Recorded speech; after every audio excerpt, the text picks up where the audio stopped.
we are so excited to present our final presentation, which addresses pre-postpartum depression.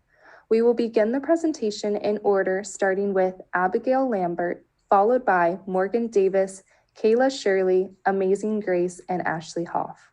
On the next slide, please take a look at the link to view all of our print material, listen to our podcast, or watch our public service announcement. Enjoy!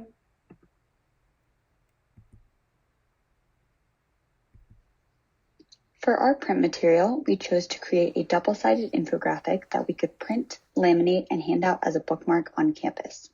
Using our chosen color scheme, we wanted to highlight some of the most significant statistics and facts about perinatal depression and how it impacts our target audience. You'll notice the first side predominantly focuses on the prevalence and symptoms of perinatal depression, while the second side focuses on our target audience of student parents. It was important that we included our call to action, Mental Health is Modern, on each side and made sure to include our social media handles where students can find more information about our campaign. We also wanted to include resources available that are specific to the University of Florida, as well as mobile resources like apps that are available and easily accessible on their phones.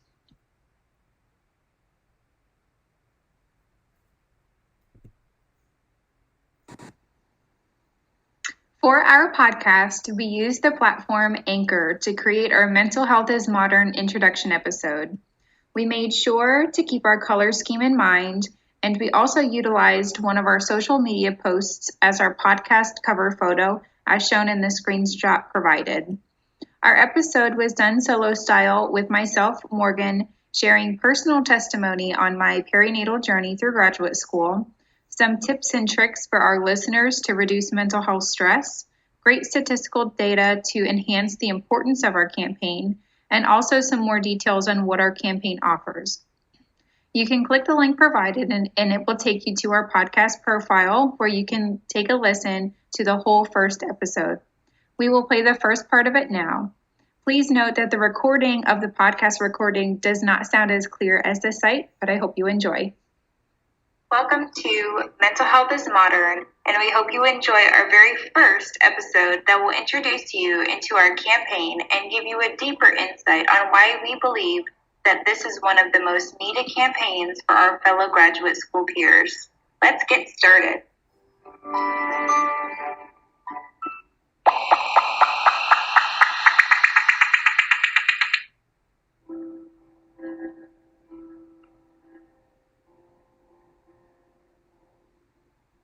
Hello everyone, my name is Morgan and I am one of the founders of the Mental Health is Modern campaign. I'm so thankful that you decided to tune in with me today. And to get started, I just wanted to explain to you what and who our campaign is advocating for. So we are here to support an array of perinatal depression, anxiety, stress, dark thoughts, sadness, and feeling doubtful for our graduate student population here at UF. We are able to share some local resources, give tips and tricks to balancing graduate school with different perinatal stages, bring light to statistical data, and share personal testimonies to help you keep your mental health in check. I do have to give a friendly reminder that we are not clinical experts, and if you need professional support, there will be some links and resources listed in the podcast description.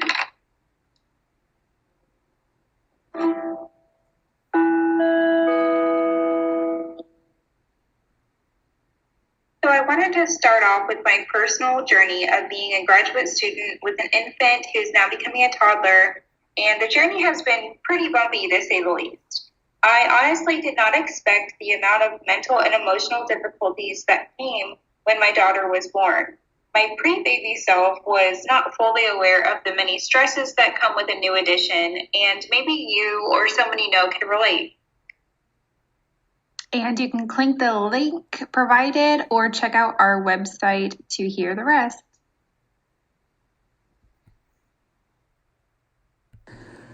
For the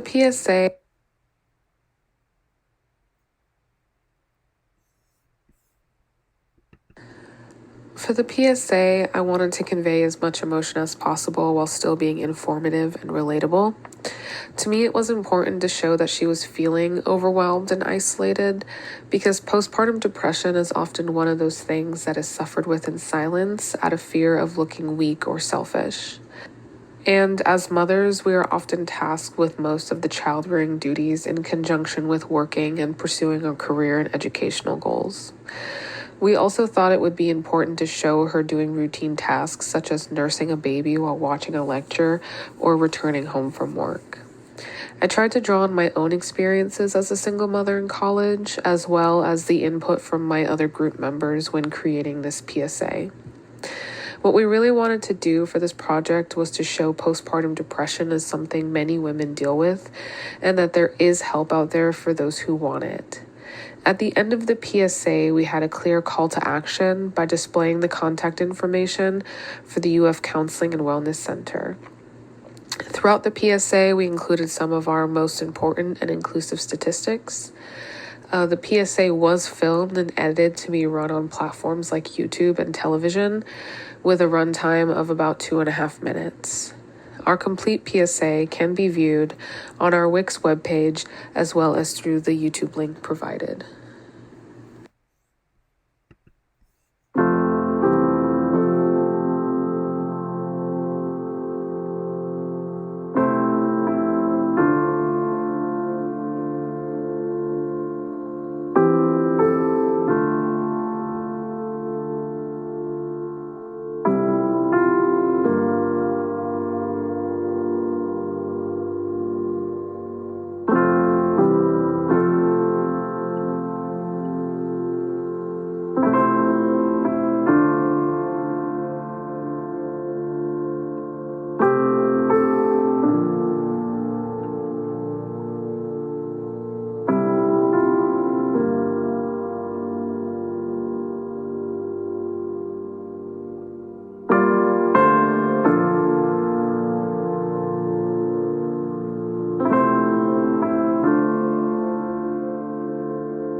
For the communication toolkit, we decided to create an actual fact sheet on postpartum depression in graduate students. We divided the sections into postpartum depression in new mothers, and postpartum depression in new fathers.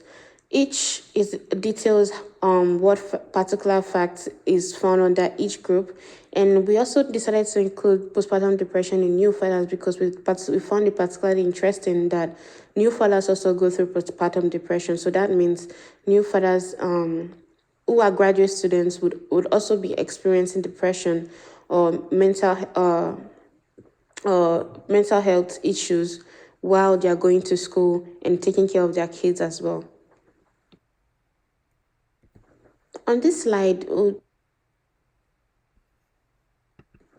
On this slide, we have our Instagram post. Each picture, each post has its own caption to go with it, as well as the hashtag mental health is modern. So that way people can click on the hashtag and know what and follow up on the topic.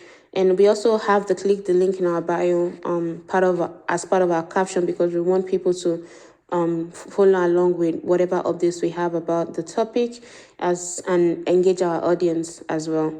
We chose this particular color scheme because it conveys a relaxing, calming, light, and soothing message along with the words on each post. And like this, this health goal picture is showing, oh hey, be strong and keep pushing, because we know mental health is modern, and we hope you also know mental health is modern. On this slide, we have our Facebook post, and just like the Instagram post, we have the captions to go with it, as well as the hashtag and click the link in our bio as well to go with each post. And we chose Facebook and Instagram because of the demographic of the audience that we are targeting. Most of the people within this age range are Facebook users and Instagram users, and they like to update their life use reels on Facebook, on Instagram, or use the Facebook story to update people about their lives and whatever is going on within their lives. So we felt these platforms would represent them and represent our topic even better than using Twitter or any other platform.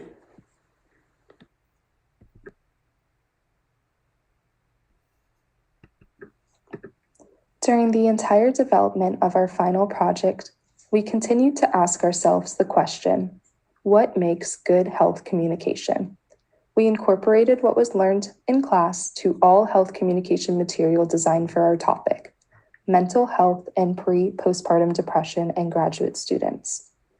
First, the visual appearance and color palette was important to us because we wanted to convey a safe, relaxing, calming lightness and soothing message to our target audience. We chose the colors sky blue, light green, deep blue, pale yellow, lilac, and soft gray. We decided to use the slogan, "Mental health is modern," to destigmatize mental health. We wanted our target audience to not be ashamed about getting the help that they need. Emotional components were thought through as well. One team member told a personal story in the podcast that may strike the right emotional chord with our audience and thus evoke a reaction. Additionally, our public service announcement captivates the audience with its music choices and silence. The entire video is silent in the sense that no one is talking. There's just music to portray how the character is feeling. As you watch the video, it tells an important story, and this is emphasized by its music choices and the video angles. Why Facebook and Instagram? We have chosen to use Facebook and Instagram as our platforms because 69% of adults use Facebook in the United States, followed by Instagram with 37%. And a majority of these populations consisted of our target audience age range between 25 to 49 years old. The health communication material overall has print and oral literacy. The content, although heavy, is easy to understand with the appropriate reading level language. It is simple, holds your attention, and is the appropriate length. We geared all of our material towards our target audience as well. Our target audience is very specific. It is women in graduate school with pre or postpartum depression between the ages of 24 to 49 years old. Although our target audience is exclusive to women, in our health communication materials, we geared some materials towards friends, family, and husbands, fathers of pre-postpartum women. We also included in our campaign resources for fathers that may be experiencing postpartum depression. Our overall goal is to destigmatize mental health.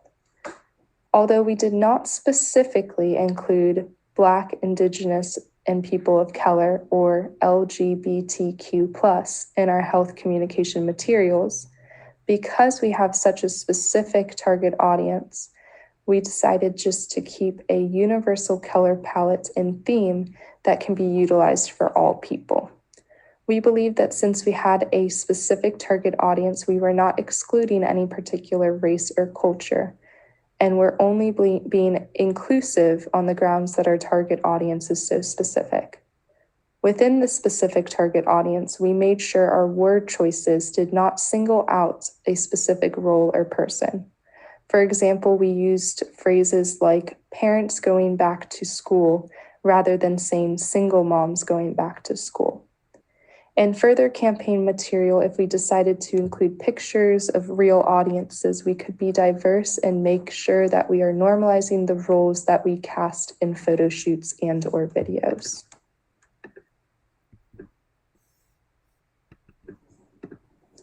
In order to measure the preliminary efficacy of our target health information products and campaign, we will need to track our metrics. We will track our metrics through audience growth rate, which is how quickly you gain followers, average engagement rate, which is the number of comments posts received in relation to the total number of followers, retweets, comments, replies, likes, shares, followers. Amplification rate is the ratio of shares per post to the number of overall followers. And we would also like to calculate how many people we have the potential to reach and how many people we actually reached. For Instagram, we can track the amount of followers we have and how quickly we gain new followers. We will be able to look at the amount of comments and likes per post, and we will also be able to see if that post is being shared. For Facebook, we can see how many likes, comments, and shares occur.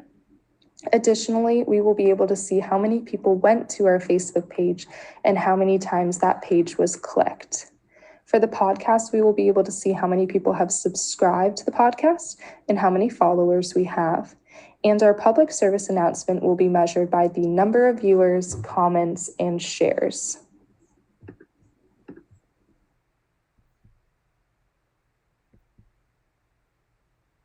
Thank you. Hope you enjoyed our presentation and campaign.